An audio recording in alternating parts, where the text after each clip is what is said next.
Welcome back. 1 in 4 Americans say The Godfather is their favorite movie. President Obama, the President of the United States, even says that it's his favorite movie.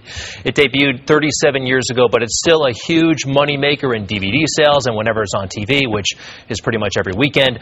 We headed out to Staten Island to see where a big chunk of this movie was made. On Staten Island, the Corleones live, but actually a local family lives there now. They've been there for more than 50 years. In The Godfather, the Corleone family lived here in what looked like a massive compound from which they ran an empire. But this was and is actually the home of the Norton family. The Nortons have lived here since 1951. It was a curious knock at the door back in 1970 that, for a time, changed their lives. Ed Norton III was in high school back then. I do remember my mother telling the story that they knocked on the door and my father answered the door, and obviously they told him they were from Paramount and they wanted to film a movie, and she heard the door close and he came back into the living room and she said, "Who is that?" And he said, "Somebody from some movie company, they wanted to film a movie." So she jumped up and she ran out, opened the door and said, "Wait, come back, come back." For a year and a half, the Norton house, the entire neighborhood, became a Hollywood soundstage. The Nortons took pictures of it all. First came the construction crews. In the movie, the Corleone house appears to be more like a fort than a home. But you can see here, the gatehouse, the stone walls, a big chunk of which the Nortons kept, were all make-believe. This is a piece of the original. That's a piece of the original. Once the set was ready, some of the world's most famous and soon-to-be famous actors arrived. Marlon Brando, James Caan, Al Pacino.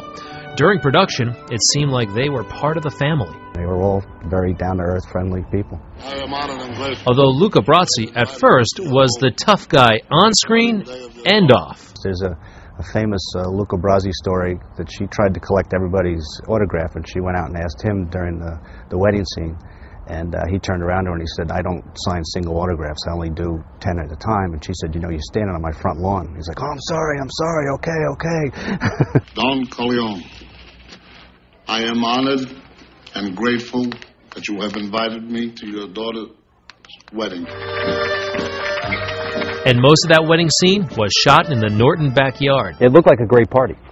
They, one of the things that we couldn't believe is they had the big wooden kegs full of wine. It was wine. Yeah, real wine. Just kept filling up. Yeah, so as the day went on, it kept getting more and more like a wedding. As for weddings, the Nortons would later follow the Corleones. Ed Norton's daughter was married in the backyard, and so was this girl, his niece Samantha, in the arms of Marlon Brando. Years later, she would have her own real-life wedding in the backyard as well. Anybody ask you for a favor on the day of your daughter's wedding? No, I intentionally didn't sit in the den. Okay. Walking these grounds for a serious Godfather fan is a little surreal. In front of the house, we see where Sonny throws a tantrum in front of the FBI. And in the backyard, Marlon Brando, the Don, philosophizes with Michael. Which brings us to perhaps the most eerie part of the tour.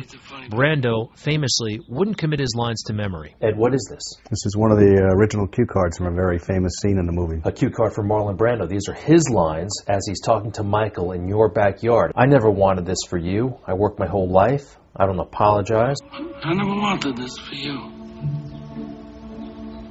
I worked my whole life. I don't apologize to take care of my family. And I refused. Be a fool. In the next scene, Brando's character dies, again in the Nortons' backyard. Marlon Brando died in a tomato patch, right? Correct. And the tomato patch is now... You're standing in it. It's been modified to a little bit. A swimming pool. Turned into a, But almost everything else today is as it was in 1971, or the 1940s, depending on how you look at it. My mother's condition was that when you leave, you put the yard back the way it was. So, when they left, it looked like they were at a war here. I mean, it was really torn up, but they paid to have everything put back. And we got the pool out of it. So. And some incredibly unique memories.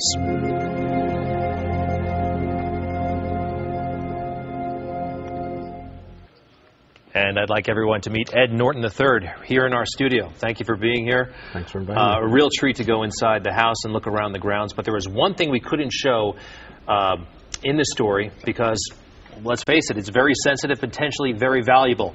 Look at these films right here. Tell me what these are, please. Those are my mother's 8mm films. She filmed the entire process of producing the movie from start to finish, from the minute they showed up to when they actually left. It's about 8 hours worth of home movies. And some of these movies are when they were doing the movie, she was taking a movie of the movie making. She was actually filming behind the scenes, yep. What are the plans for these things? I would imagine, I know that there are some serious Godfather fans who, when they see these, see probably big money. Would you ever sell these? We'll do something with them eventually, maybe for the 40th anniversary, but we're not quite sure yet. Okay, real quick, I want to talk about the Norton family. You're kind of like the Godfather family, minus the evil. You're pretty tight, and you run a paint company? We do. It's a paint manufacturing company. There's your father, by the way. Yep, in Bayonne, New Jersey. And that's Ed Norton Sr.? He's junior. Junior. I'm the third, correct. My grandfather started the business. How old is your dad? He's 92. Oh, well, it was He real... goes to work every day. He goes to work every day. Every day. He drives himself, doesn't he? He does. Okay. Well, Ed Norton III, it was a real pleasure meeting you and your family. Thanks for letting us look around the house, and maybe we'll be seeing those on a DVD someday. Okay. Appreciate it. Thank you.